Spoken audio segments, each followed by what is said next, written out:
Tyler Reed had been a salvage operator in the outer fringe for almost 20 years. A lot of people thought he was crazy for working out here where no one else wanted to go, but Tyler liked being alone. There were no corporate bosses breathing down his neck and no politicians making dumb rules. It was just him and his old ship pulling valuable scrap from abandoned wrecks floating in space. At first, today's job seemed pretty normal. According to his scanners, a Kravix warship had been floating near the Vale Nebula for about 3 weeks. Tyler could legally take anything he wanted from the ship because it wasn't sending out any distress signals and no one had claimed salvage rights yet. Kravix military gear sold for a lot of money on the black market, so this could be a good deal. Tyler got dressed and used a maglock to attach his boots to the outside of the abandoned ship. He cut through the emergency airlock quickly with his cutting torch and pulled himself inside. He first noticed how cold everything was. Not just cold like in space, but cold that gets into your bones even when you're wearing an insulated suit. He saw something was very wrong when the light from his helmet swept across the hallway. The walls were torn to shreds. Not damaged by gunfire or explosions, but ripped apart as if something huge had dragged claws through the metal walls. Tyler had seen damage from war before, but this was different.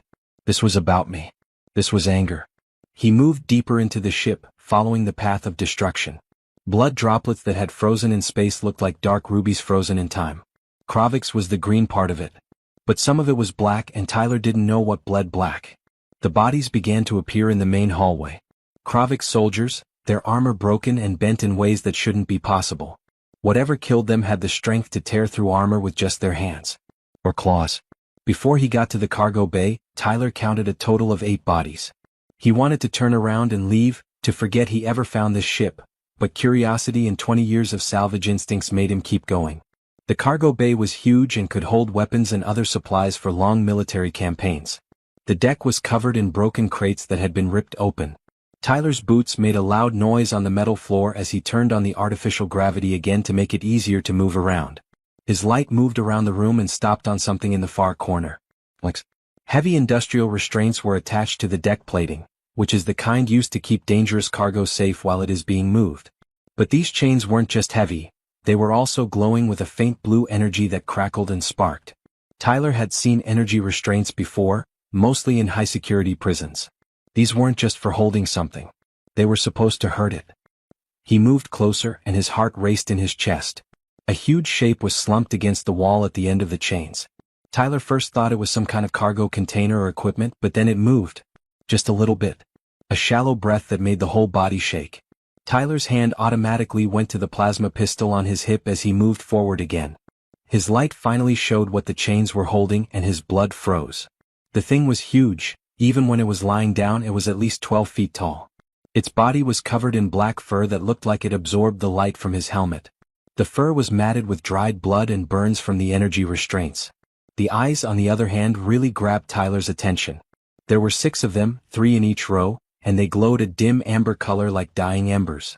Those eyes followed him with a level of intelligence that made every hair on Tyler's neck stand on end. He knew what this was.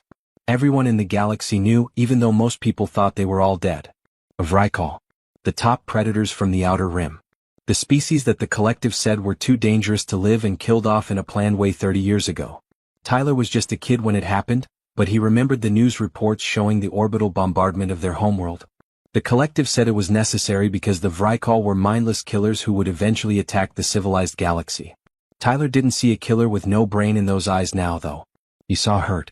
He saw tiredness. He saw someone who had fought hard and lost everything. The Vrykal's breath was shallow and not regular. The energy restraints were meant to slowly drain the life force, turning death into a long torture instead of a quick execution. Someone who chained this animal here wanted it to be in pain for as long as possible. The Kravix soldiers must have been taking it somewhere, most likely to sell it to the highest bidder. On the black market, Vrykal were worth a lot of money, either as rare hunting trophies or as research specimens for military bioweapons programs. Tyler stood there for a long time with his hand on his gun, his mind racing through his options. It was clear what the right thing to do was. Turn around, seal the airlock, and let nature take its course. Forget that he ever saw this. It looked so weak that the Vrykal would be dead in a few hours anyway. No one would ever know he had been here. But Tyler had never been very good at making the right choice. He was out here in the fringe instead of living comfortably in collective space with a pension and a quiet life because of that. He took his hand off his gun and put it on his tool belt instead. He took out a multi-scanner and looked at the system that kept him in check. Military-grade security protocols that were hard to understand, but Tyler could handle them. He had broken into worse systems while saving high-security cargo containers. Tyler said to himself, "This is probably the dumbest thing I've ever done," as he used his fingers to work the scanner's interface. And that's saying something. The Vrikal's eyes followed him, but the creature didn't make a sound. It was too weak to even growl at him. Tyler found the main power source for the restraints and began to get around the security lockouts one at a time. He worked carefully for almost 20 minutes, knowing that one wrong move could either electrocute him or set off some sort of self-destruct mechanism. Finally, the last lockout came off. The blue energy that was crackling through the chains went out. The restraints fell off with a loud clang that echoed in the empty cargo bay. The Vrikal fell forward and its huge body hit the deck hard. The chains were no longer holding it up, so its breathing became even harder. Tyler could see that it had dozens of cuts and burns all over its body that hadn't been treated in days or even weeks. Tyler could swear he saw something like gratitude in those 6 amber eyes that looked up at him. Or maybe they were confused about why this strange person hadn't just let it die. Tyler said, "Yeah, well, don't thank me yet." He was already thinking about how hard it would be to get a 12-foot predator back to his ship. "I think we're both going to regret this." Tyler's job as a salvage worker was to get a 12-foot unconscious predator from a wrecked ship back to his own ship. This was one of the hardest things he had ever done. He spent 4 hours setting up all of his magnetic grav sleds to make a makeshift stretcher that could hold the Vrikal's huge weight. The creature was out cold the whole time, which was probably for the best. Tyler didn't want to think about what would happen if it woke up angry and confused while they were floating in space between 2 ships. Tyler was tired and doubting every choice he had made that had brought him to this point by the time he finally got the Vrikal safely stowed in his cargo hold. The Drifter's Hope, his ship, wasn't really made for medical emergencies.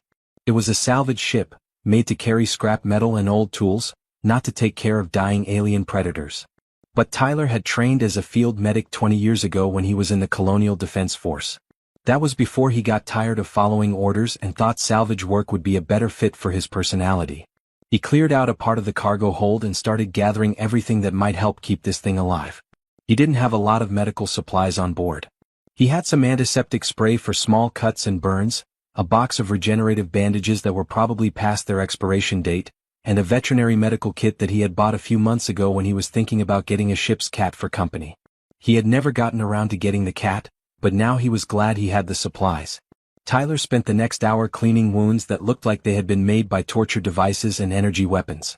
Some of the burns went deep into the muscle, and he could see where the restraints had left scars on the Vrikal's fur that would never go away. The person who caught this creature didn't just want to keep it, they wanted to break it. Setting up the 4-line was the hardest part. Tyler had to guess the right amount of fluids and antibiotics to give the creature based on its body mass. He didn't even know if human medicine would work on Vrikal physiology. He had no idea if he was helping or poisoning it. But if he did nothing, he would definitely see it die, so he went with his best guess and hoped for the best. The Vrikal hardly moved for the first 3 days. Tyler kept checking on it every few hours, like a worried parent watching over a sick child, because its breathing was still shallow and uneven. He had set up a system to keep an eye on the creature and let him know if its vital signs changed a lot, but he still couldn't help but go down to the cargo hold to look. Tyler started doing research while he was waiting for so long. The database on his ship didn't have much information about the Vrikal. This was mostly because the collective had either destroyed or classified most records after the extinction event. But Tyler had learned a long time ago how to get to the dark parts of the Galactic Information Network, where deleted files and censored documents are stored in old formats. What he found made him more and more angry. The official story said that the Vrikal were mindless monsters, but they weren't. They had been smart, advanced pack hunters with complicated social structures. Some scientists looked at their mental skills and compared them to those of dolphins or even early humans. They had language, culture, and technology, but they had never made space travel on their own. Tyler had to go through layers of encryption to get to classified military reports that held the real reason for their extinction. The Vrikal homeworld was built on top of one of the biggest Ethereum deposits in all of space. Ethereum was the rare element that made faster-than-light travel possible and was the fuel that kept the whole galactic economy going. The collective wanted those deposits, but the Vrikal wouldn't let mining happen on their world. So the collective had made a problem. They had sent in troublemakers to start fights, and then they used those fights as an excuse to send in the military. The collective called the Vrikal a threat to galactic peace and ordered them to be completely wiped out when they defended their land. The bombardment from space lasted for 3 days. A lot of Vrykal had died. Over the next few years, the few survivors were hunted down and sold to research facilities or rich collectors who wanted rare trophies. Tyler felt sick to his stomach after reading those files. He had been in the Colonial Defense Force. He had faith in the collective's goal of keeping the peace and keeping civilized worlds safe from harm. Now he was learning that the group he had worked for had killed people for money, and everyone had just believed what they were told. Tyler came down to the cargo hold on the 4th morning with a new bag of 4 fluid and saw that the Vrykal was awake. All 6 amber eyes were open and following him as he moved around the room. Tyler stopped in the doorway, and his hand instinctively moved toward the gun on his belt. He then forced himself to calm down. "Easy there," Tyler said, keeping his voice steady and calm. "I'm not here to hurt you. You just need to change your 4, okay?" The Vrykal stayed still and quiet. It just looked at him with those smart eyes. Tyler saw that the creature's breathing had gotten a lot better. The wounds were starting to look better, but it would take weeks or even months for them to heal completely. Tyler walked up slowly, making sure his movements were slow and not threatening. The Vrykal's muscles tightened as it got closer, but it didn't try to attack. Tyler could see the amazing details of its features up close. The fur wasn't just black, it also had subtle patterns of dark gray that caught the light at certain angles. The 6 eyes weren't just placed randomly, they gave the creature almost full spherical vision, letting it see threats from almost any angle. He took off the empty 4 bag and put on a new one, all the while speaking in that same calm voice. "It's been a while since you were out. You made me worry for a while. I wasn't sure if my human medicine would work on you, but it looks like we were lucky." The Vrykal made a sound, a low rumble that shook the cargo hold. It wasn't angry, it was more like curiosity and confusion. Tyler got the strong feeling that it was trying to figure out why he was helping instead of killing it or letting it die. "Yeah, I've been asking myself the same thing," Tyler said. He finished putting the new 4 in place and stepped back to give the creature some room. "I guess I'm just dumb like that. I've never been good at leaving things that need help." In the next few days, a strange pattern began to form. Tyler would go down to the cargo hold several times a day to check on his unplanned patient. He would change the bandages, check the vital signs, and bring food even though he didn't know what Vrykal actually ate. He started with protein paste, which is what soldiers eat when they are in an emergency. He thought that a predator probably needed a lot of protein. At first, the Vrykal only took the food slowly, keeping an eye on Tyler the whole time as if it thought he was trying to trick it. But it started to calm down after the first few meals. It would even make a low rumbling sound when Tyler got close, which he saw as a sign of recognition rather than a threat. Tyler was most surprised by how careful the creature was. The Vrykal moved with surprising gentleness, even though it could easily tear through the ship's bulkheads. The Vrykal watched with great interest as Tyler brought tools down to fix a broken power coupling near the cargo hold. Tyler dropped a wrench at one point, and the creature picked it up with its huge clawed hand and held it out to him. Tyler looked at the tool that was offered to him for a long time before taking it. "Thanks," he said, feeling a little silly for thanking something that he thought couldn't understand him. But those 6 amber eyes seemed to know exactly what was going on. That's when Tyler understood how bad the galaxy had been. They didn't just kill animals. They had killed a lot of people who were different, people who couldn't fight back against airstrikes and military power. And now one of the last survivors was lying in his cargo hold, trusting him not to break that trust. Tyler said softly, "We're in this together now. For better or worse."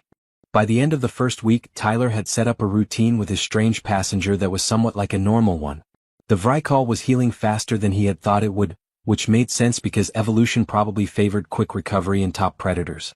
The creature could now stand on its own, but it still moved slowly as if it were recovering from major surgery. Tyler had begun calling it Ash in part because of its dark fur and in part because he needed a better way to talk to it than, "Hey you." Tyler had no way of knowing if Ash really had a name in its own language. The Vrykal's vocal cords just couldn't make the sounds that most galactic languages needed. Tyler could feel the rumbles, growls and low-frequency sounds that came out. But Ash clearly understood language, even though it couldn't speak any that Tyler knew. The creature watched him all the time, its 6 eyes following every move and gesture, soaking up information like a sponge.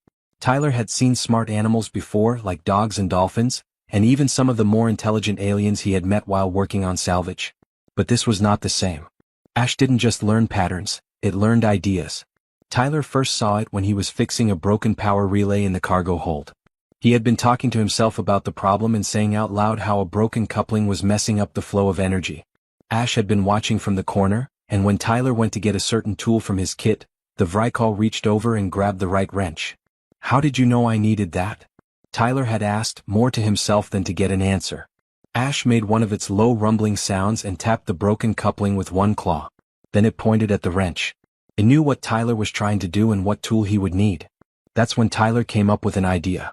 He climbed up to the bridge and looked through his storage lockers until he found an old translation pad, the kind that teachers use to help students learn new languages. It was made to work with pictures and symbols instead of spoken words, which is great for someone who can't speak normal language. He took it down to the cargo hold and spent the next hour teaching Ash how to use it. The Vrykal got the hang of it right away. It was choosing symbols to show basic needs within minutes. The sign for food.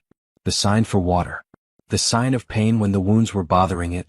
But Ash quickly went beyond just his basic needs. It began to put symbols together in ways that the pad probably wasn't meant to, making complicated ideas. It would point at Tyler and then choose the symbols for thank you and help. It would point to itself and pick symbols that meant something like alone and last. When Tyler understood what Ash was trying to say, his chest tightened. "You're the last one, aren't you? The last one in your pack." Ash chose yes on the pad and then a number of other symbols. Tyler had to read it a few times before he understood, but in the end the story made sense. Ash had been part of a small group of survivors who had been able to avoid the collective's attempts to kill them for years. They had been hiding in the outer fringe, away from people, just trying to stay alive. 6 months ago, the Kravix mercenaries found them. There had been a fight. Ash's pack had killed a few of the mercenaries, but there were too many of them and their technology was too good. The others had died right away. Someone knew how much money a live Vrykal would bring on the black market, so they caught Ash alive. The mercenaries had taken Ash in those torture restraints with the idea of selling it to a collective research facility that looked into biological weapons. But greed had torn them apart from the inside. The crew had begun to argue about how much money each person would get from the sale. The fight had gotten out of hand. In the middle of the chaos, Ash was able to get away and kill them all in self-defense. But by then Ash's injuries were too bad for him to fly the ship to safety.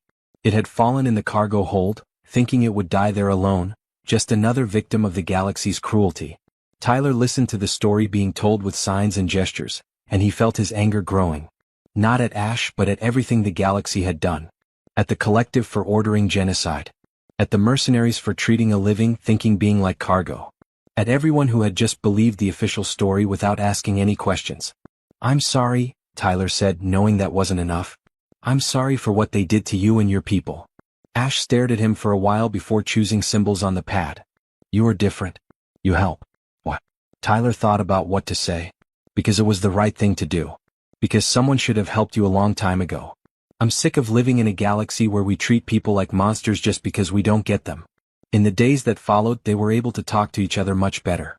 Tyler talked to Ash about everything from how the ship worked to the stories he had from his salvage jobs. He even complained about the red tape he had to deal with when he sold scrap.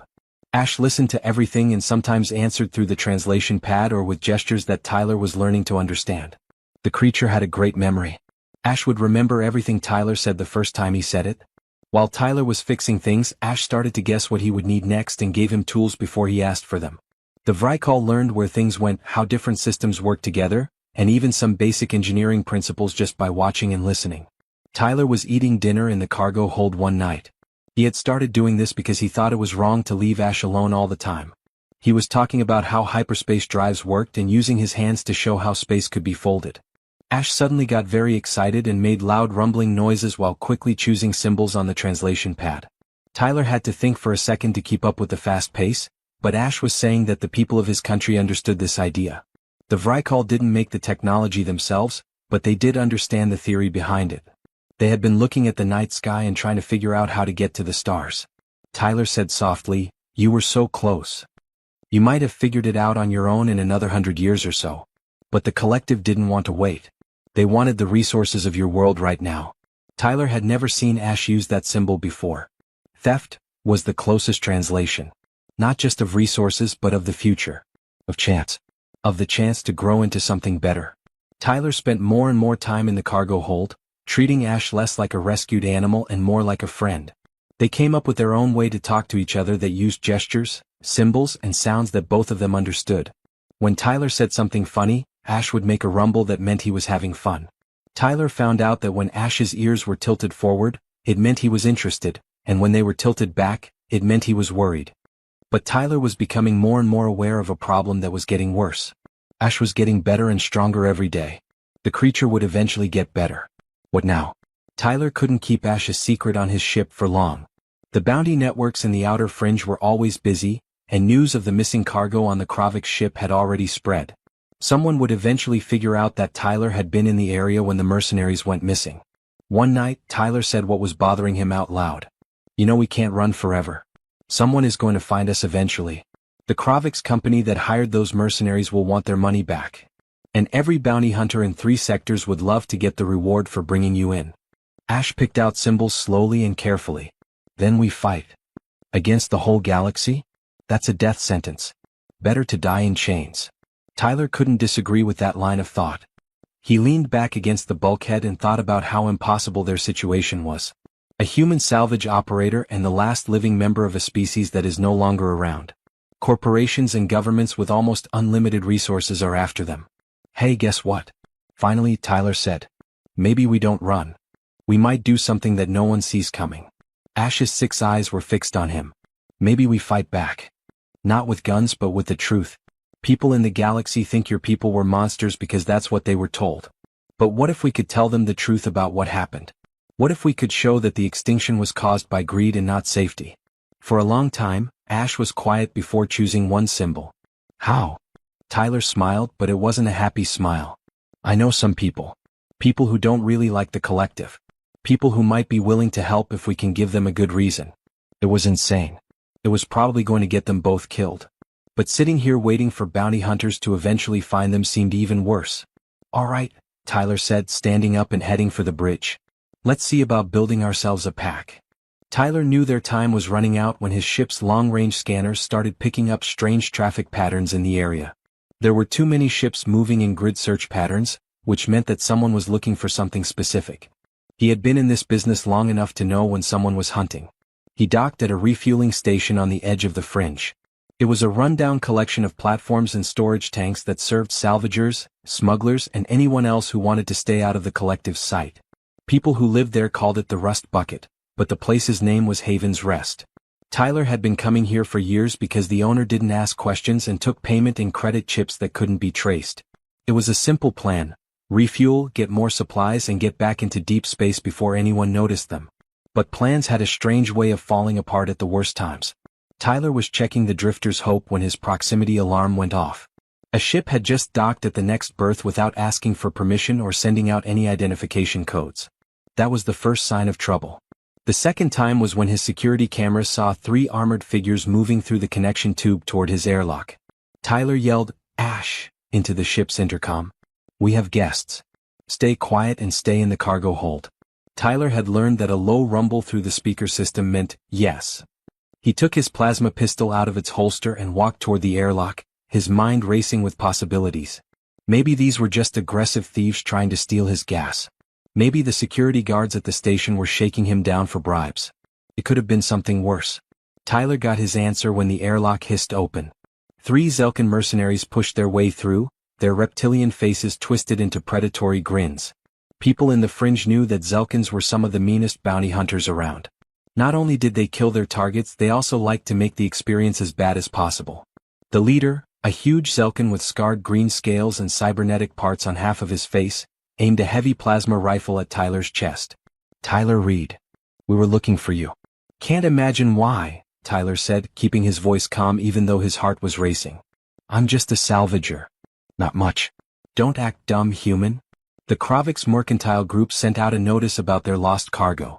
It looks like their ship went missing right around the time you were working in this area. Isn't that a funny coincidence? The 2 other Zelkans spread out in a way that was very precise, covering the hallway. These weren't just random thugs. They were professionals who had done this kind of work many times before. Tyler said, "I don't know anything about missing cargo. I take scrap metal off of dead ships. That's it." The leader's laugh sounded like rocks scraping against each other. "We looked at the abandoned building. I found your cutting marks on the airlock. I saw your boot prints inside.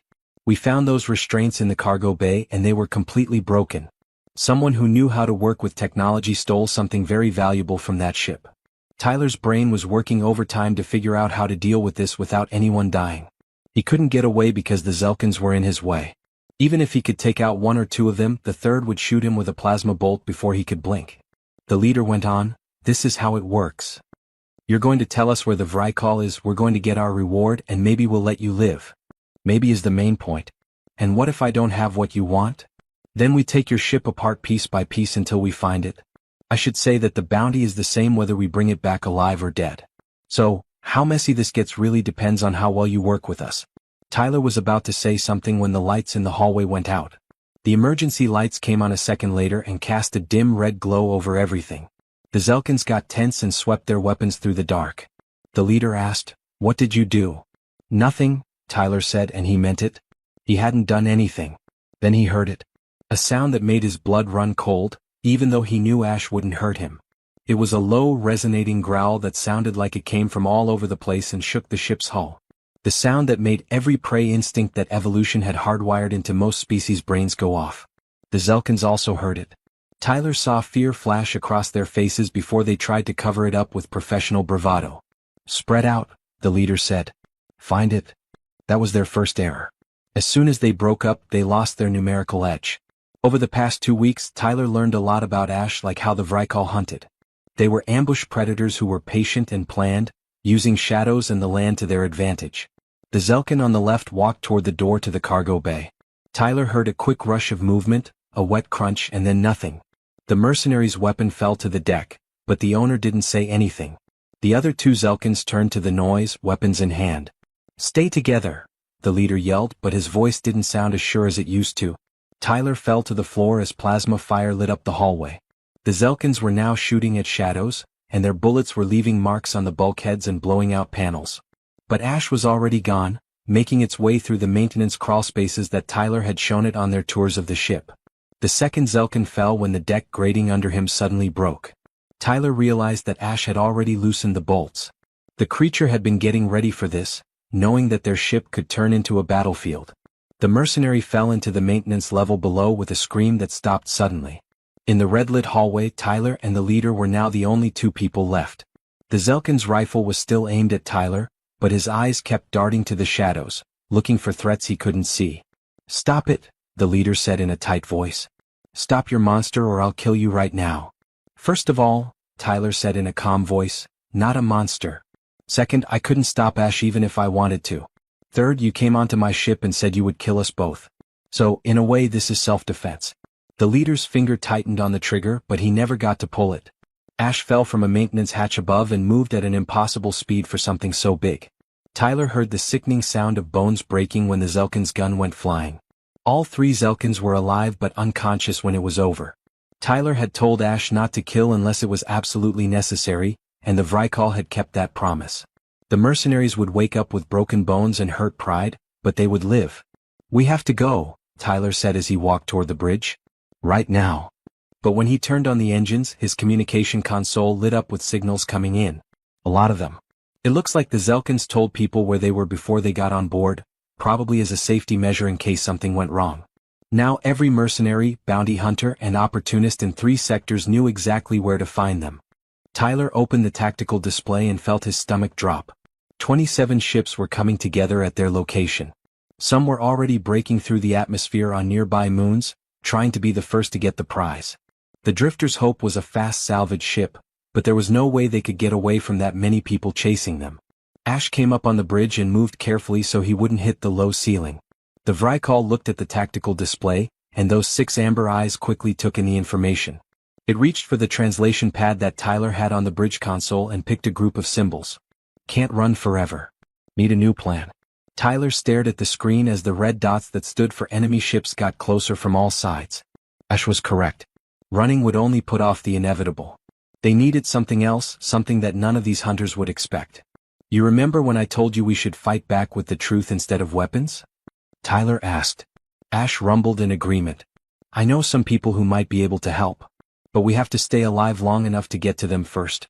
Tyler planned a route that would take them through the most dangerous part of the fringe. This area was full of nebulas that messed up sensors and gravitational anomalies that made it hard to find their way. Most pilots stayed away from it because one wrong calculation could destroy a ship. "Wait a second," Tyler said, moving his hands quickly over the controls. This is going to be hard. The drifter's hope left the depot just as the first bounty hunters showed up. Tyler pushed the engines to their limits, and plasma fire lit up the area around them. The ship shook and groaned, but it stayed together as they flew into the nebula. Several ships that were following them tried to catch up. Tyler heard the emergency broadcasts as two of them crashed into gravitational eddies that they hadn't seen in time. The others backed off, realizing that no amount of money was worth dying for.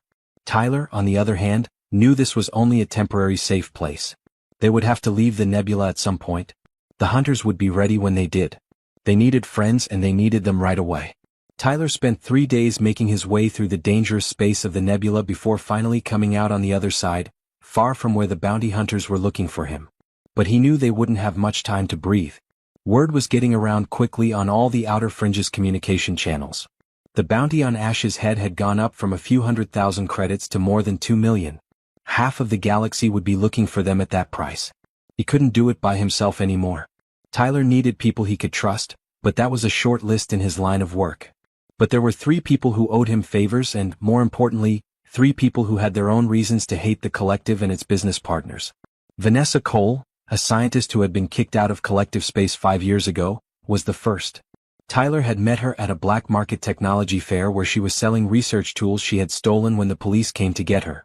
She had been one of the top researchers looking into extinct species, but she made the mistake of publishing a paper that questioned the official story about the Vrykal extermination, which ended her career. The collective called her a conspiracy theorist and ruined her reputation. Tyler last heard that she was in charge of a small research station on an independent colony world called Meridian's Edge. The second was Danny Park, a Threxian pilot who lost everything when corporate raiders destroyed his family's mining business. The raiders worked for one of the same megacorporations that had made money from the resources on the Vrykal homeworld. Danny had promised to get back at them, but he quickly realized that one pilot couldn't take down a company that spanned the universe. Instead, he became a smuggler, using his amazing flying skills to move illegal goods and sometimes even mess up shipments for businesses. Tyler had saved Danny's life once when a salvage operation went wrong, and the Threxian had promised to do the same for him one day. The third was Lisa Grant, a former officer in the Colonial Defense Force who had gone AWOL instead of following orders she thought were wrong. She was in charge of a peacekeeping unit that had to move civilians against their will so that a company could get to mineral deposits on their land. The CDF called Lisa a traitor when she refused and instead helped the civilians get away. She had been living under a number of fake names since then, doing mercenary work that let her sleep at night. She trusted Tyler because he had worked with her brother in the past. It took some creative thinking to get in touch with all 3 of them without using channels that could be watched. Tyler used old-fashioned dead drops, encrypted messages hidden in public data streams, and a series of coded signals that would look like random noise to anyone who wasn't looking for them. He told them all the same thing. Come to the old mining site on Kepler Station, come alone, and bring any weapons you can spare. He didn't say anything about Ash. Not yet. That talk needed to happen in person. 30 years ago, Kepler Station was a busy mining operation. But the company that owned it took everything of value and left the station instead of paying to properly shut it down. It was now just a hollowed-out asteroid with life support systems that barely worked in docking bays that hadn't seen real traffic in decades. Great for a private meeting. Tyler got there first and parked the Drifter's Hope in one of the old cargo bays. Then he ran a full diagnostic on his security systems.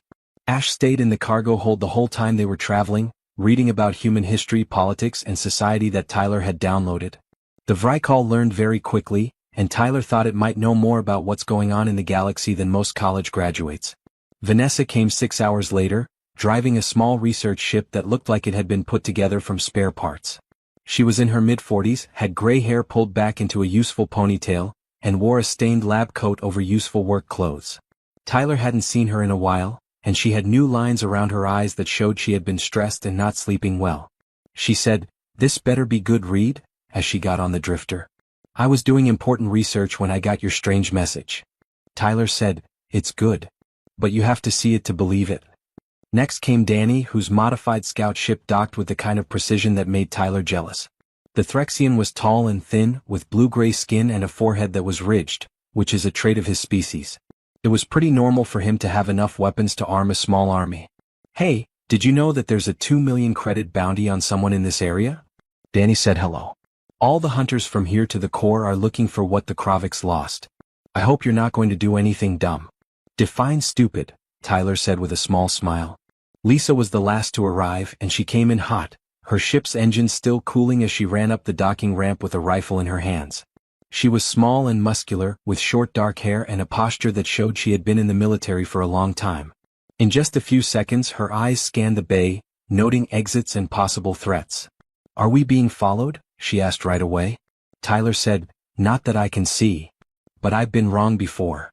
Tyler brought them all together in the common area once all three were on board. They stood in an awkward triangle, obviously wondering why Tyler had called them all there and what he could possibly need from all of them at once. Tyler said, before I tell you why you're here, I need to tell you a story. 3 weeks ago I was trying to save a Kravix warship that had been abandoned. I found something inside that shouldn't be there. Something the collective said was no longer alive. Vanessa's eyes got big. You didn't. I did. Tyler, what the hell are you talking about? Danny asked. Tyler turned on the intercom instead of answering. Ash, you can come out now. The door to the cargo hold opened with a hiss of hydraulics. Nothing happened for a while. Then Ash stepped through, bending down to fit through the door.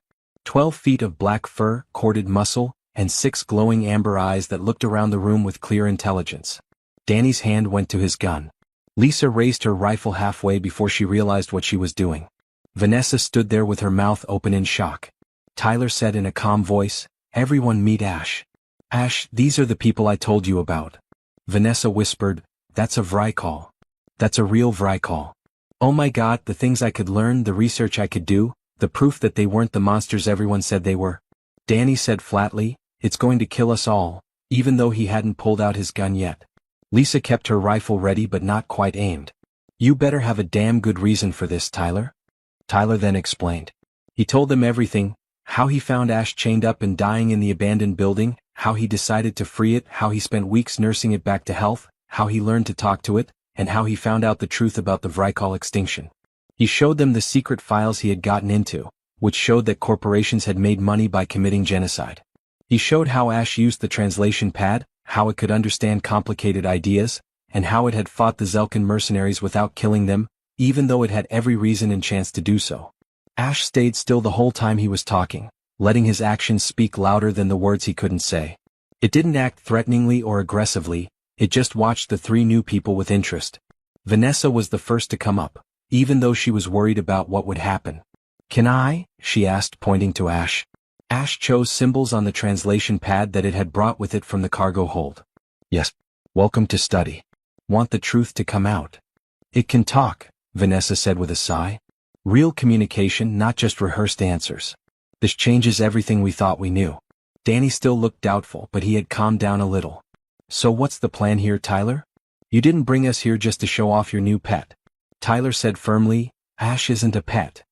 And the play is easy. We're going to show what the collective did.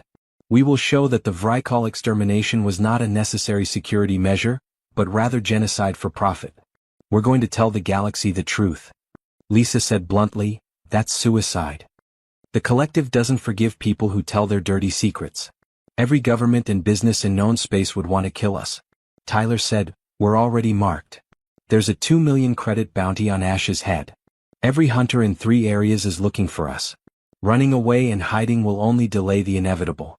But if we can get the truth out there and broadcast it on every major system at the same time, maybe we will be too well known to just disappear quietly. Maybe we make the galaxy face what happened. Vanessa was nodding with excitement. I still know people in the scientific community. People who didn't believe the official story but were too scared to say anything. They would help spread it if we had real, documented proof. Danny added slowly, I know some hackers who could get around collective communication security. If we're really going to do this crazy thing. Lisa looked at Ash for a long time before putting her gun down. I left the CDF because I was sick of following orders that were wrong. Tired of being in a system that put profits ahead of people. Count me in if we're going to fight back against that system. Ash watched this back and forth, his 6 eyes moving from one person to the next. Then it chose a sequence on the translation pad that Tyler had to think about for a moment. Pack. All together. Stronger. Something that had been tight in Tyler's chest let go. They were no longer alone. The team spent the next week at Kepler Station, where they turned the old mining facility into a makeshift operations center. Vanessa set up her research tools in what used to be the station's lab, and Danny worked on making the drifters' security systems better. Lisa set up defensive positions all over the building and patrolled them regularly to make sure no one was following them. Tyler was in charge of everything, but he was becoming more and more aware that being a leader had never been his strong suit. Ash helped out in any way he could, and it turned out to be more than anyone thought. The Vrykal was strong enough to move heavy equipment easily, but what surprised me even more was that it was good at understanding technical systems. Vanessa thought that the Vrykal species must have had some natural ability to think about space and recognize patterns.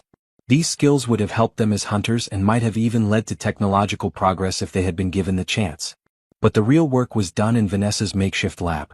She had brought with her years of research on the extinction of the Vrykal, including copies of files she had downloaded before being exiled. Tyler had the classified documents he got illegally. They began to put together a picture of what had really happened 30 years ago. The official story that everyone had been told was simple. The Vrykal were violent top predators who had started attacking collective survey teams that were looking into their system. The collective had to use military force to protect its people when diplomatic efforts failed. The orbital bombardment was called a sad but necessary response to a threat to life. But the secret files told a completely different story. Vanessa opened a file that was dated 6 months before the first supposed Vrykal attack. It was an internal memo from the Collective Resource Allocation Committee that talked about the huge Ethereum deposits found on the Vrykal homeworld. "Look at this," Vanessa said, her voice full of anger. They knew exactly how important that planet was. They thought that the Ethereum reserves could power travel faster than light for the whole collective for more than 200 years. That's a lot of money that most people can't even imagine. Tyler read the paper while leaning over her shoulder. So they went to the Vrykal to ask for mining rights? Yes, these records say so. But the Vrykal said no. It seems that their culture had strong spiritual ties to their home world. They thought of the land itself as holy, not something to be cut up for resources. The collective negotiators tried to explain the benefits of joining the galactic community and offered trade and technology deals, but the Vrykal weren't interested. Lisa, who was cleaning her rifle nearby, said, "So the collective decided to take it by force." "Not right away," Vanessa said as she opened another file. "First they tried to put pressure on the economy, and then they tried to cut off political ties. But the Vrykal didn't have an economy that spanned the stars to mess up, and they weren't members of any galactic groups that could kick them out. They were completely self-sufficient on their own world." Danny had joined them now, and his blue-gray face twisted in disgust as he read the papers. "Let me guess. That's when the fake flag operations began?" Vanessa nodded sadly. "That's right. These files explain a secret operation known as Project Clearance. The collective sent in special forces that looked like survey teams. Those teams started fights with the Vrykal on purpose and then showed edited videos that made it look like the Vrykal attacked them for no reason.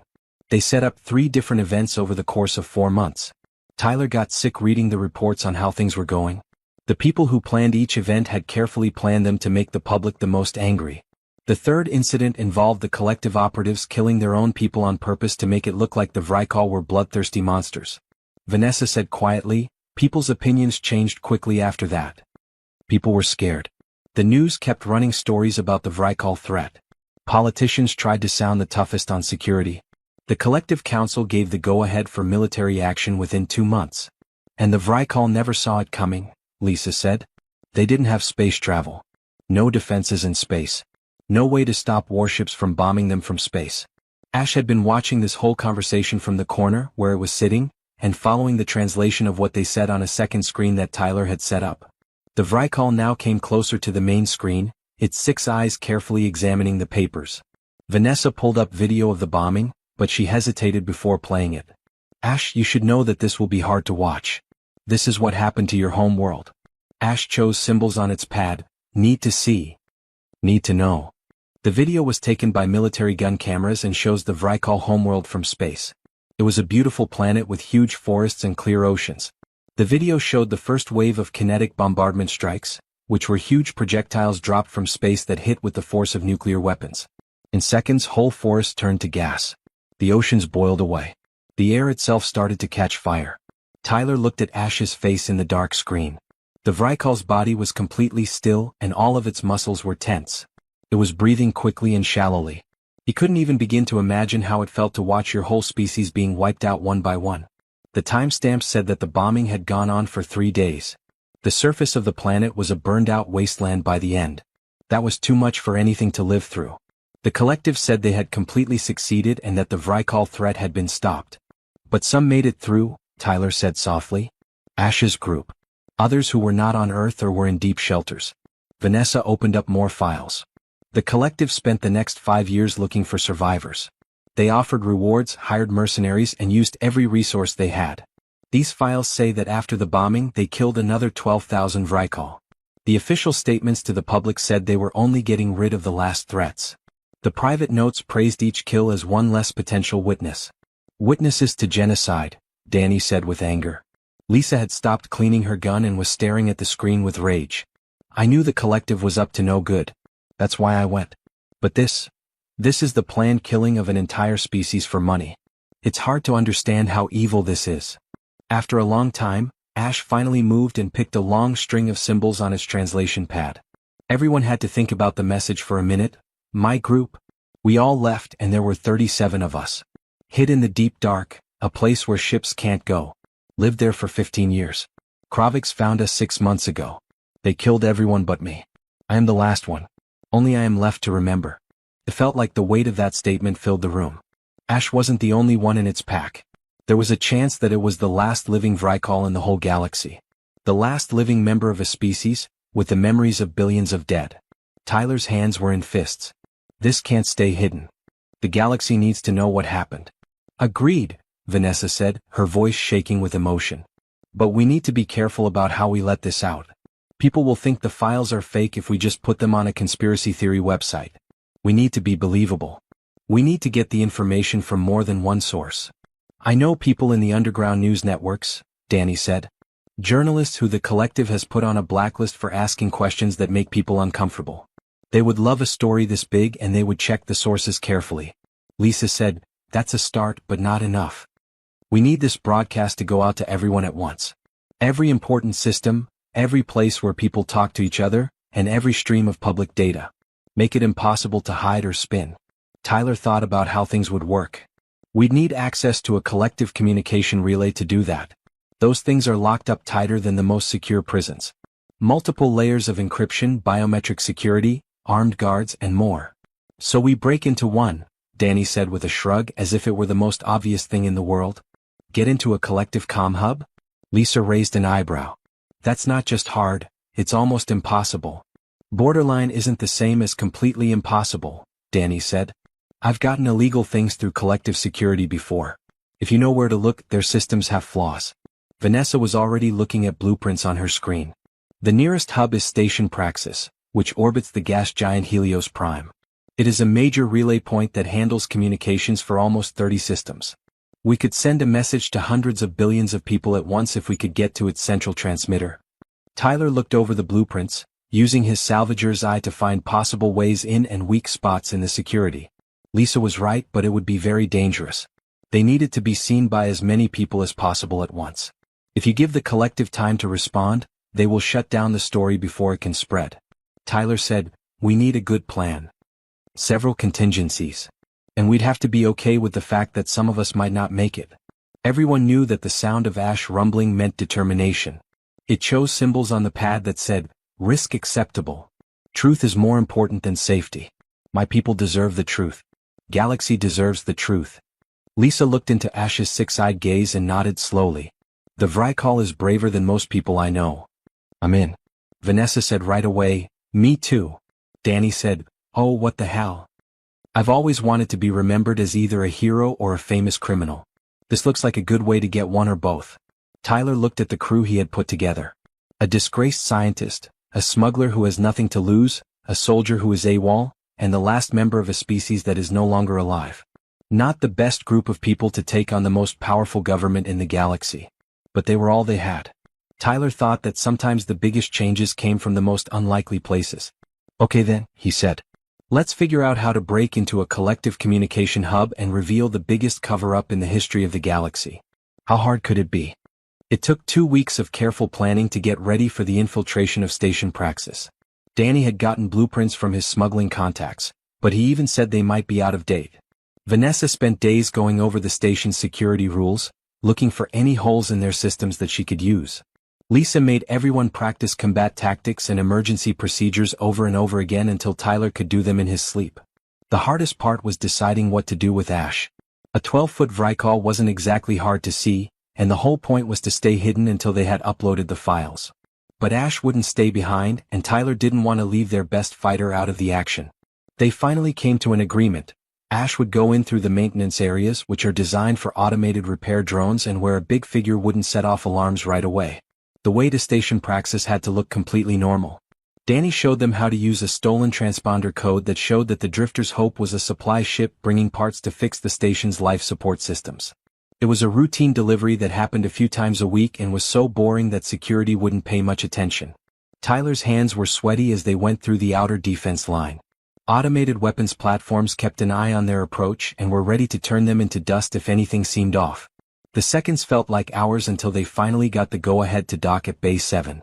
"Okay, we're in," Danny said quietly, but his shoulders were tense. "We're at least through the first layer." They docked without any problems. Tyler and Lisa got off the ship dressed as maintenance workers, with toolboxes that hid their real tools. Vanessa stayed on the ship and set up her hacking station so she could get past the station's cyber defenses when they got to the central relay. As they got closer, Ash had already left through an external airlock. He used magnetic grips to crawl along the station's outer hull to get to a maintenance access port.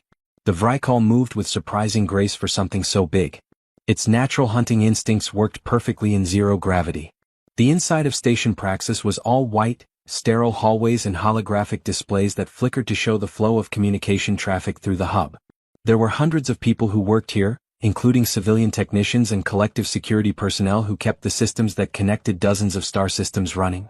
Tyler and Lisa walked through the halls trying to look bored and professional, like they were just two more maintenance workers on a routine service call. They got 3 levels down before the first problem came up. A security checkpoint they didn't know about, probably put in place after Danny made the plans. 2 guards in collective armor stood next to a scanning arch that would definitely find the weapons and hacking tools they had hidden in their toolboxes. Lisa caught Tyler's eye and nodded slightly. She walked up to the guards with a big smile and pulled out a work order from her datapad. "Hey, we're here to look at some broken relays in Section 12. Should already be in your system." The first guard checked her credentials and Lisa stumbled a little, bumping into the second guard and dropping her toolbox. There were tools all over the floor and both guards instinctively bent down to help pick them up. That's when Lisa moved. Her hand shot out to hit pressure points, knocking both guards out in just a few seconds. Lisa said, "We have maybe 2 minutes before someone notices they're not responding to check-ins." She dragged the bodies into a supply closet nearby. They moved faster now that they knew their time was running out. Tyler's earpiece crackled as Vanessa said, "I'm hearing more security talk on their internal channels. I can't tell if it's because of us, but they're acting nervous." "Hey Ash, did you get that?" Tyler spoke softly into his comm. The answer was a low rumble that their translation software turned into "understood." Going slowly. They got to the server room, which had the access terminals for the main relay. While Tyler started to pick the electronic locks, Lisa kept an eye on him. He moved his hands quickly through the security interface, using tricks he'd learned from years of breaking into ships that were no longer in use.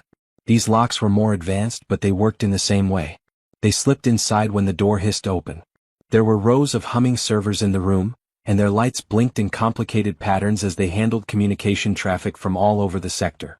Tyler found a terminal and plugged in his datapad, which let Vanessa access the system from afar. Vanessa's voice said, "I'm in. Now starting the upload sequence. It will take at least 5 minutes for all the files to move and spread through the network." That's when the alarms started to go off. There were red emergency lights all over the hallways outside. Heavy boots stomped toward them. Someone had figured out that they didn't belong here, probably when the guards who were sleeping missed their check-in. "We have visitors." Lisa yelled and stood at the door with her rifle raised. The first security team turned the corner, and Lisa opened fire, hitting her targets with deadly accuracy. She aimed for arms and armor plating, trying to disable them instead of kill them. These people were just doing their jobs. They weren't the ones who planned the genocide. But more teams were coming, and their tactical coordination made it clear that they were now dealing with professionals, not just station security. "Vanessa, how long?" Tyler asked. 3 minutes. "The system is fighting me by putting up new security walls as soon as I break them." Tyler heard a new voice on the security channel. It was cold and commanding. "This is Commander Thale. All units meet in server room 4. We have people trying to get into secret systems. Use of deadly force is allowed." Tyler felt a chill run down his spine when he heard the name. Those secret files had information about Commander Thale that he had read. He had personally led the hunt for Vrykal survivors after the bombing, treating it like a game. He had been given an award for his work on the extinction effort. More police officers came into the hallway. Lisa was barely able to hold them back. She ducked behind cover as plasma fire burned the air where her head had been a second before. "We're not going to last 3 minutes," she yelled. That's when the roof blew up. Ash fell into the hallway like a nightmare come to life, scattering security guards like bowling pins. The Vrykal moved with terrifying speed, taking out weapons and incapacitating people without killing them. It had 6 eyes that could see many threats at once, and its faster reflexes let it dodge plasma fire that would have killed a person. At the end of the hall, Commander Thale stood with a full tactical squad in heavy armor on either side of him. He was thin, had silver hair, and cold eyes that made it look like he liked his job. He opened his eyes wide when he saw Ash. "Not possible," Thale said. "They're gone. We made sure of it." Tyler yelled, "You tried. But you didn't do it. And now everyone will know what you did." Thale's face twisted with anger. "Kill it. Get rid of them all. None of this can leave this station." The tactical squad fired all of their weapons. Ash hid behind a support pillar that was never meant to take that kind of damage. Lisa shot back, but they were being pushed back into the server room. 2 minutes. Vanessa's voice was strained. "The upload is almost done, but if they turn off the power to this part, we lose everything." Tyler looked at the terminal, then at Ash, who had a lot of plasma burns and was bleeding, and then at Lisa, who was down to her last power pack. They weren't going to get there. Even if the upload finished, Thale's men would shoot them down before they could get away. Unless someone gave them something else to worry about. Tyler opened the station's environmental controls on his datapad. They were out of options, so they made a desperate move that put everyone at risk. He typed commands into the interface with lightning speed that would start an emergency oxygen purge in this whole area. "Everyone seal your suits," Tyler yelled. "Now."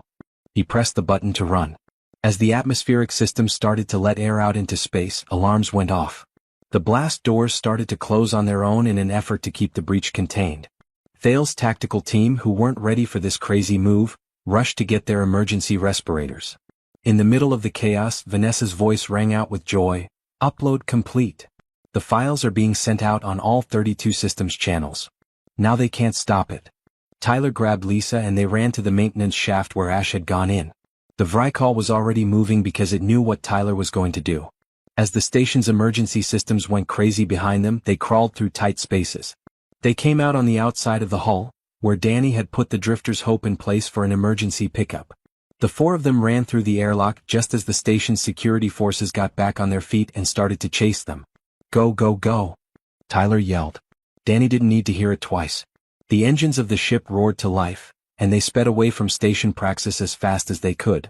Bullets flew through the area they had just been in, but Danny's flying was too good. He moved through the defensive perimeter with the kind of skill that comes from years of running away from customs agents. Tyler pulled up the communication feeds as they jumped into hyperspace. The files were everywhere, spreading like wildfire across the galactic network. The story was getting picked up by news outlets. Independent reporters were checking the papers. People on social media were shocked, angry, and in disbelief. There was no way to hide or spin the truth now. At last, the galaxy was learning the truth about what had happened to the Vrykal people. Tyler looked at Ash, who was hurt and tired but still alive. He was leaning against the bulkhead. The 6 eyes of the Vrykal met Tyler's, and he thought he saw something that could have been hope. They had done it.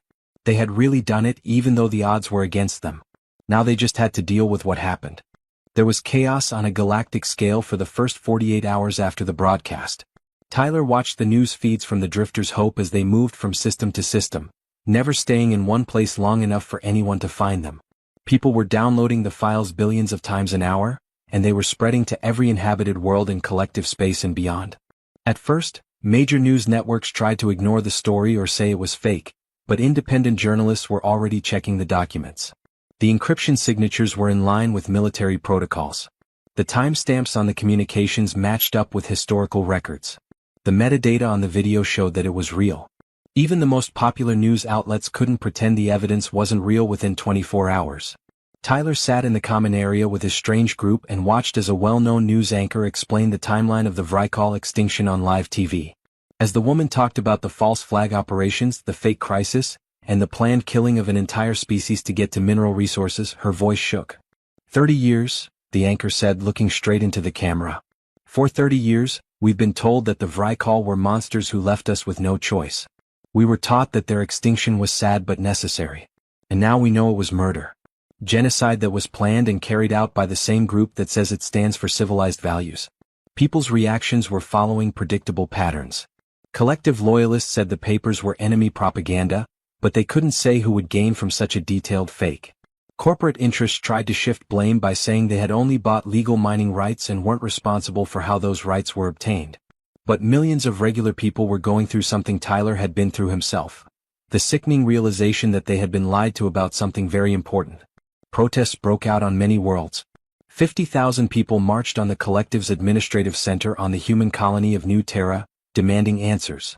The Zelkan homeworld, where mercenaries made a lot of money hunting down the last Vrykal, saw riots as younger people turned against their elders for being involved. Some species that were part of the Collective were even threatening to leave the Alliance if there wasn't full accountability. But the backlash was just as strong. The Collective Council put out an emergency statement saying that the leaked documents were security-compromised material taken out of context by terrorists seeking to undermine galactic stability.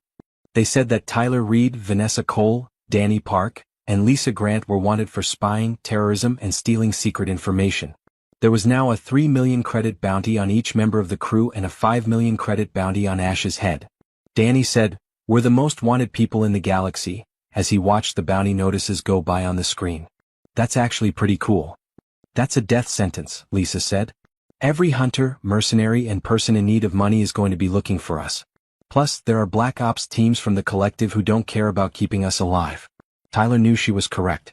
They had been jumping through hyperspace all the time, changing course at random to avoid patterns, but it was only a matter of time before someone got lucky.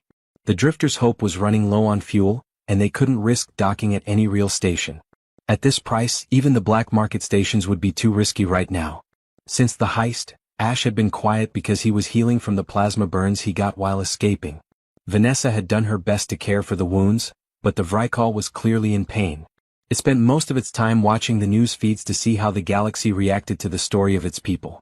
One night, Tyler found Ash in the cargo hold watching a video of protesters holding signs that said, "Justice for the Vrykal." Based on pictures found in the classified files, some of the signs showed artistic recreations of what the Vrykal homeworld might have looked like before the bombardment. Tyler sat down next to the huge creature and said, "People are listening. They're mad. They want things to be different." Ash slowly picked out symbols on the translation pad, as if each one took a lot of work. "Anger not same as justice. Words don't mean the same thing as actions. My people are still dead. I'm still alone." That wasn't a good answer for Tyler. Ash was correct. People were angry, but it didn't bring back billions of dead people. It didn't take back 3 decades of lies. And it didn't change the fact that Ash might be the last living Vrykal in the world. Alarms going off all over the ship interrupted their talk. Danny's voice came through the intercom with a crackle. "There are a lot of ships dropping out of hyperspace around us. It's a trap." Tyler and Ash ran to the bridge. The tactical display showed 8 ships in a coordinated formation around them. These weren't just random bounty hunters. This was a planned military operation. A group of people probably sent a strike team to kill the witnesses before they could do any more harm. "Can we leap? Can we jump?" Tyler said. Danny said, "Hyperspace drive needs 3 more minutes to charge." He was trying to steer with his hands flying over the controls. "We're not going to have 3 minutes. Gunfire lit up the area around them. The Drifters' hope shook as bullets hit their shields, which weren't made to withstand this kind of constant attack. Danny pushed the engines to their limits and dodged the attack patterns, but they were outnumbered and outgunned. "Shields at 40%, Vanessa said from the engineering station. "We can't take much more of this." Lisa was already at the weapons console, firing back, but their salvage ship didn't have as many weapons as military strike craft. If they were lucky, they might be able to take down 1 or 2 attackers, but not all 8. Tyler looked at the tactical display, and his mind raced through choices that weren't real. This was it. They had told the truth, but they weren't going to live to see what happened next. At least they had to work for this kill instead of just dying quietly in a dark corner of space. Then something strange happened. There were new contacts on the scanner, and ships were dropping out of hyperspace between the Drifter and the strike team. A completely uncoordinated fleet of civilian transports, private boats, and even a few old military surplus ships that had been turned into commercial ships. What the hell? Danny mumbled something as he looked at the screen. Messages started coming in through the communication channels. Tyler opened the first one and saw the weathered face of a freighter captain. She was probably in her 60s, had steel gray hair, and a determined look on her face that made it clear she had made up her mind about something important. The woman said, "This is Captain Rodriguez of the independent freighter Stellar Wind. We saw you let those files go. We saw the truth, you put everything on the line to show us. The collective can't make all of us go away though. Stand down, strike team, or you'll have to fight through all of us to get to them." More ships joined in, with captains and pilots from all over the sector saying they wouldn't stand by while those who had exposed genocide were hunted down. Some were idealists who thought that justice was important. Some people were just sick of being controlled by the collective. A few said they were here because they had always thought something was wrong with the official Vrykal story and now they had proof. The commander of the strike team tried to tell the civilian ships to leave, saying it was against security rules and threatening to call them hostile. But there were too many of them, and shooting at dozens of civilian ships would only show that the protesters were right about how cruel people are in groups. The strike team left after a tense standoff that lasted almost 10 minutes.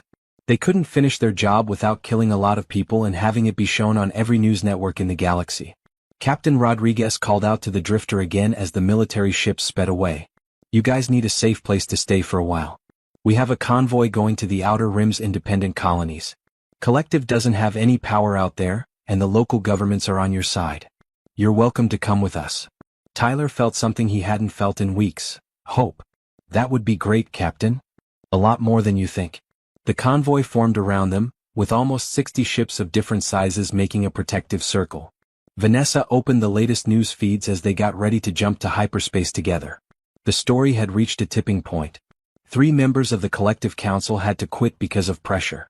Younger citizens were calling for accountability for their species' role in the genocide, which could have led to a revolution in the Zelkan government. Independent worlds were holding emergency votes to decide if they should stay in the collective at all. More importantly, scientists and researchers who had been quiet were now speaking out. Vanessa's former co-workers were coming forward with their own proof that the collective had hidden research and destroyed data that went against the official story. The truth was getting too heavy to ignore.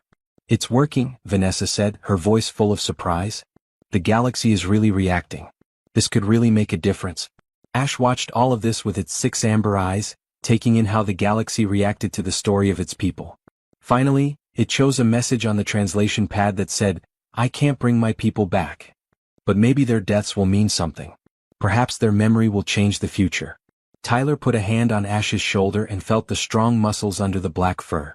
"People won't forget about your people. I promise you that. No matter what happens, we'll make sure the truth stays out there." Outside the viewport, the convoy jumped to hyperspace together, a motley group of regular people who had decided that some things were worth fighting for. The convoy took them to Haven's Reach, a group of independent colony worlds that had broken away from the collective's control 20 years before.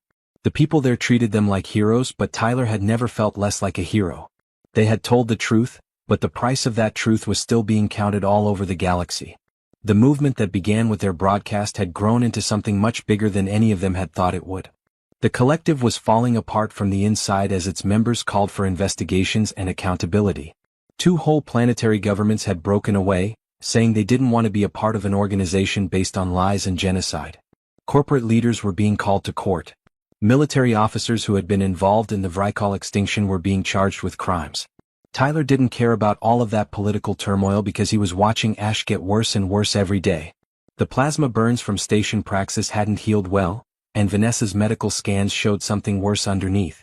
Ash's internal organs were failing because of years of torture and captivity that even the Vrykal's amazing healing couldn't fix. "How long?" Tyler asked Vanessa quietly one night while Ash was sleeping. Vanessa wouldn't look him in the eye. "Weeks. For lucky, maybe a couple of months. The damage is too bad.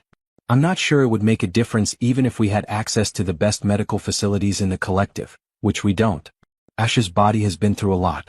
Tyler felt something snap inside of him. They had come so far, been through so much, and uncovered the biggest cover-up in the history of the galaxy. And for what? So Ash could die anyway, but it would be a little later and with a little more dignity than bleeding to death in chains on a broken ship?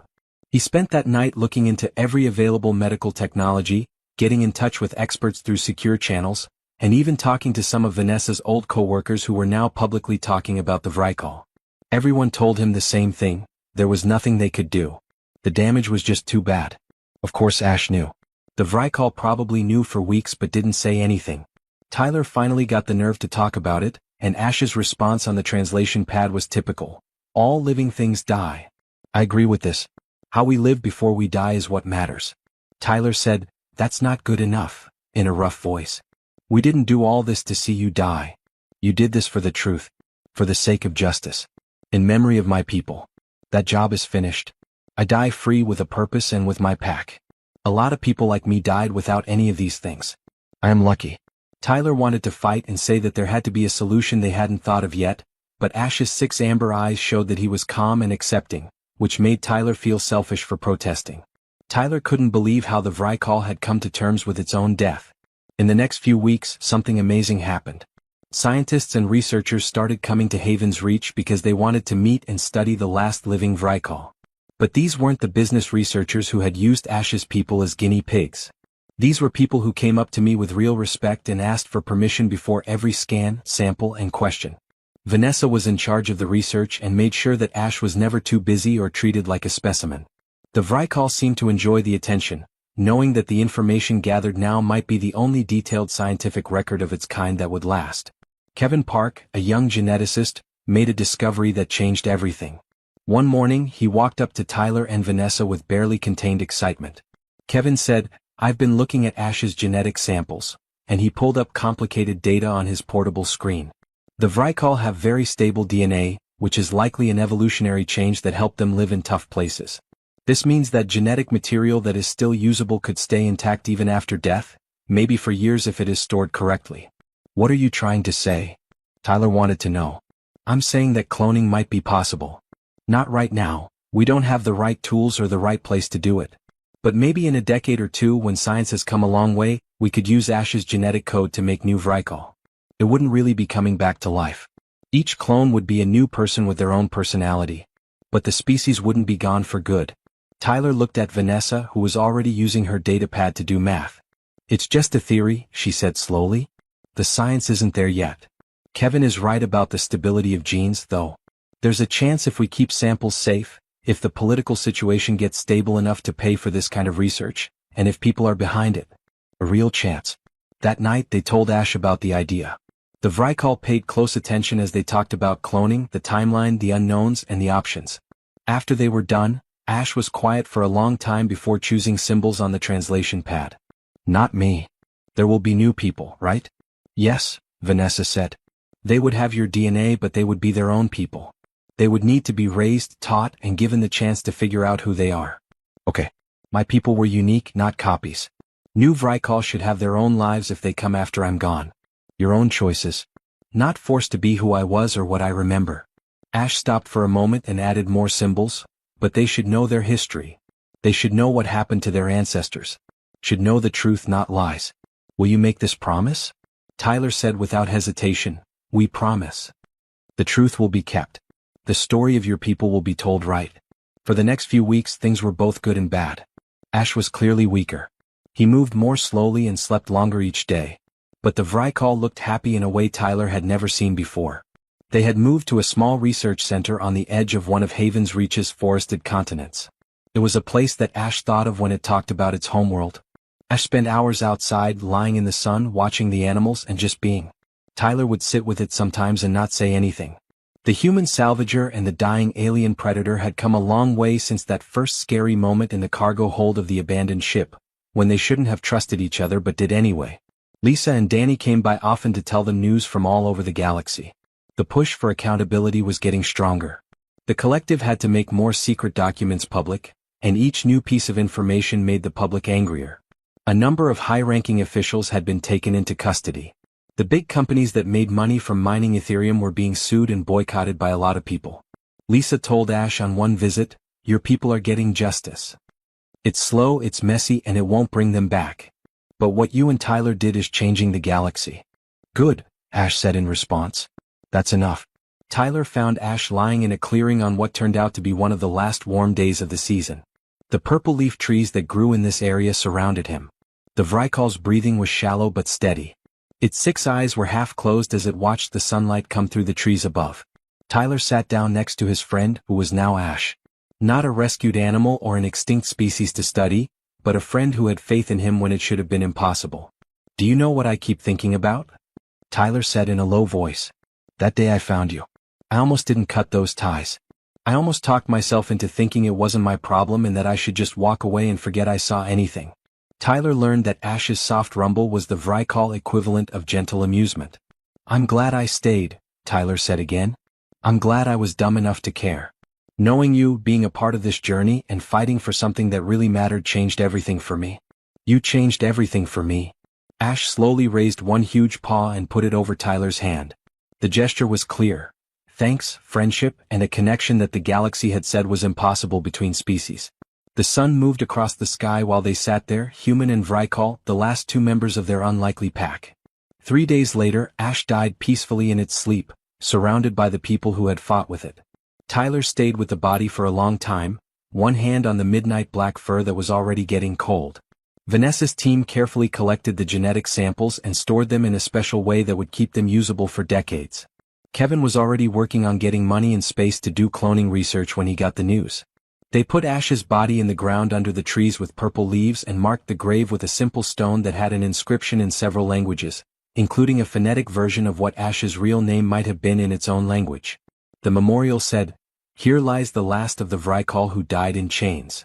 May their memory keep everyone from being forgotten, and may their bravery inspire those who come after them." Tyler stood in front of a collective tribunal 6 months later to look into the genocide. The organization was almost unrecognizable now, having changed because members of other species demanded better. He talked for 3 days about how he found Ash, learned the truth and fought to make it known. The head tribunal member, an older woman with kind eyes, asked him one last question when he was done. "Mr. Reed, you risked everything for a creature you had just met, a member of a species you had been taught to fear. Why?" Tyler thought about how to respond, remembering the 6 amber eyes that were watching him in the dark of an empty cargo hold. That was the moment that changed everything. "Because someone had to," he finally said. "Because doing the right thing isn't always the safe thing to do. And Ash taught me that the scariest monsters aren't the ones that look different from us. They are the ones who kill millions of people and say it is necessary. The ones who kill off whole species and sleep soundly at night. Those who put money ahead of kindness and call it pragmatism." 3 weeks later, the tribunal's decision came down. The Vrykal extinction was officially called genocide. They were told to pay reparations. The systems around their old homeworld were called protected memorial space. And most importantly, the collective put money into cloning research with the clear goal of bringing the Vrykal species back from the dead. 2 years later, Tyler was in the lab when the first cloned Vrykal opened its 6 amber eyes for the first time in more than 30 years. It was a baby, small and scared, and it didn't look like Ash at all except for its eyes. But it was real and it was alive, and it stood for something Tyler had thought was impossible: hope. The scientists had already said that this would take a while. It would take decades to build a population that could survive. It would be important to raise the cloned Vrykal with care, teaching them about their history while letting them make their own choices. They would be real people, not just statues of dead people. Tyler thought about Ash's last message, which the Vrykal had recorded before it got too weak to use the translation pad. It said, "Tell my people's story. Help them remember. And if new Vrykal come, tell them they are not us but they carry our memory with them. Say, live free." The last wolf was dead. But the species would live on because of that brave wolf, the pack that formed around it, and the people who chose to fight for what was right even when it seemed impossible. Ash died free, surrounded by friends, knowing that the truth would outlive the lies. Tyler thought that was the best they could all hope for in the end. To make the galaxy a little better than they found it, to stand up for those who couldn't stand up for themselves, and to show that sometimes, the most unlikely friendships can change everything. The baby Vrykal looked up at Tyler with those old eyes on a new face. Tyler could have sworn he heard Ash's approval rumbling like distant thunder in his head, along with memories of stars, trees, and purple leaves falling. The pack lasts. The truth lives on. And hope, even though it is weak, lives on.